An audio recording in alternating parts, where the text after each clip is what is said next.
دیکھیے صدیق ان کو کہا جاتا ہے جنہوں نے ایمان کی دعوت کو قبول کرنے میں کچھ دیر نہیں لگائی، اسپونٹینیس، اس لیے کہ ان کے اپنے اندر وہ بات پہلے سے موجود تھی۔ حضور فرماتے ہیں کہ میں نے جس کے سامنے بھی ایمان کی دعوت رکھی اس نے کچھ نہ کچھ توقف ضرور کیا، سوائے ابو بکر کی کہ اس نے ایک لحظے کا توقف کیے بغیر تصدیق کی۔ صدیقین جو ہوتے ہیں وہ خلوت پسند ہوتے ہیں، یہ جلوت پسند ہوتے ہیں، ایکسٹروورٹس۔ محفل میں یہ خوش رہیں گے، اکیلا پن ان کو بہت بھاری گزرتا ہے۔ یہ لوگ چونکہ غور و فکر کے عادی نہیں ہوتے اور کچھ اپنے معاشرے کے تعصبات کا ان کے اوپر غلبہ ہوتا ہے، انہیں نبی کی دعوت کو سمجھنے میں دیر لگ جاتی ہے۔ اب اس کی سب سے بڑی مثال دے رہا ہوں، حضرت حمزہ انتہائی محبت کرتے ہیں حضور سے، چچا بھتیجے کا رشتہ بھی ہے، خالہ زاد بھائی بھی ہے، دودھ شریک بھائی بھی ہے، ساتھ کے کھیلے ہم جولی بھی ہیں۔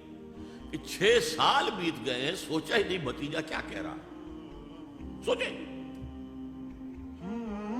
اپنی تیر کمان لی نکل گئے، شکار کر رہے ہیں، بھوکے کھا رہے ہیں، یہ ان کی ہابی تھی۔ جیسے حضرت اسماعیل کا نقشہ آتا ہے علیہ الصلوۃ والسلام، حضرت حمزہ کا بھی سیرت و کردار کے اعتبار سے وہی نقشہ۔ 6 سال لگ گئے، سوچا ہی نہیں، اور سوچا بھی ہے تو کس طور سے، جذباتی طور پر برسٹ ہوئے۔ ایک روز شکار سے واپس آیا، ابھی گھر میں داخل نہیں ہوئے تھے کہ صوبیہ وہ لونڈی جس نے دونوں کو دودھ پلایا تھا، حضور کو بھی اور ان کو بھی، انہوں نے کہا کہ حمزہ آج تو ابو جہل نے تمہارے بھتیجے کے ساتھ بہت برا سلوک کیا ہے۔ گھر میں داخل نہیں ہوئے، سیدھے گئے جہاں وہ اپنا پرا جمائے بیٹھا تھا، اس کے سر پر جا کر کمان ماری، سر پھٹ گیا۔ کہا تم نے یہ کیا؟ اچھا تم اس کے خلاف ہو، چلو میں اس پر ایمان لاتا ہوں، آؤ میدان۔ جذباتی انداز میں، یہ غور و فکر کا معاملہ نہیں تھا، جذباتی تھا۔ یہی معاملہ حضرت عمر کا ہے، تلوار لے کر نکلے ہیں، ننگی تلوار، آج تو گردن اڑا کے آؤں گا محمد کی صلی اللہ علیہ وسلم۔ یہ کل کل کل کل ہر گھر میں لڑائی ہے، اولاد ماں باپ سے جدا ہو گئی، بھائی بھائی سے کٹ گیا، بہن بھائی سے جدا ہو گیا، شوہر بیوی سے، بیوی شوہر سے جدا ہو گئی۔ یہ محمد نے کیا ہمارے معاشرے کے ساتھ کیا صلی اللہ علیہ وسلم، وفداہ آباؤنا و امہاتنا۔ لہذا آج تو قصہ پاک کر کے آؤں۔ وہ بھی اسی طرح کے تھے، پہلوان قسم کے آدمی، ادھر اس کو کندھا مارا، ادھر اس سے لڑے گا، ادھر اس سے کشتی کر رہے ہیں، اس طرح کے آدمی تھے۔ اب حضرت حذیفہ درمیان میں مل گئے، کہا جا رہا ہے عمر کہ آج محمد کا بس میں قصہ پاک کرنے جا رہا ہوں صلی اللہ علیہ وسلم۔ وہ ایمان لا چکے تھے، انہیں پتہ نہیں تھا۔ وہ کہتے تم محمد کو جا رہے ہو قتل کرنے، اپنی بہن اور بہنوئی کو تو جا کے دیکھو، وہ ایمان لا چکے، فاطمہ بنت خطاب اور سعید ابن زید۔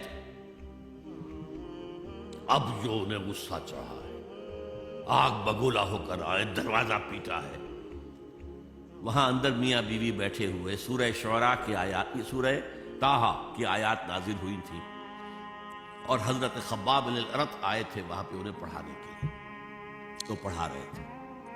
معلوم عمر آ گیا، انہیں تو کہیں چھپایا، دروازہ کھولا، کیا پڑھ رہے تھے تم؟ یہ چپ، بہنوئی پہ تھپڑ مارا دوست، بہن درمیان میں، اس کے تھپڑ مارا، بہن کا ایک جملہ، عمر چاہے تم ہمیں ہلاک کر دو، اب جو دین ہم نے اختیار کیا ہم نہیں چھوڑنے والے۔ موم ہو گیا۔ یہ صنف نازک، اس میں اتنا دم خم کہاں سے آ گیا؟ عرب کے اس معاشرے میں عورتوں کا مقام کیا تھا؟ ان کی کوئی حیثیت تھی کہ مردوں کے سامنے بول سکے؟ اچھا کیا پڑھ رہے تھے مجھے بتاؤ؟ نہیں تم نجس ہو، وہ کلام پاک ہے، تم نہیں پڑھ سکتے، نہاؤ، غسل کرایا، پھر سورہ طٰہٰ کی آیات پڑھی، مان لے آئے۔ جو تلوار ننگی کر کے جا رہے تھے اس کو جیسے غلاموں کا رواج تھا کہ وہ تلوار کو اپنی گردن کے اندر لٹکاتے تھے، وہ لٹکا کے نکل گئے۔ یہ شہداء ہے۔ ہماری امت کے عظیم ترین صدیق ابو بکر اور عثمان رضی اللہ تعالی عنہما،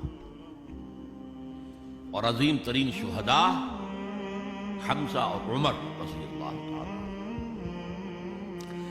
اب آئیے آخری مرحلہ میری گفتگو کا۔ جن لوگوں نے حضور کا ساتھ دیا، اور ساتھ دینے میں یہ شہداء آگے نکل جاتے، صدیقین پیچھے رہ جاتے۔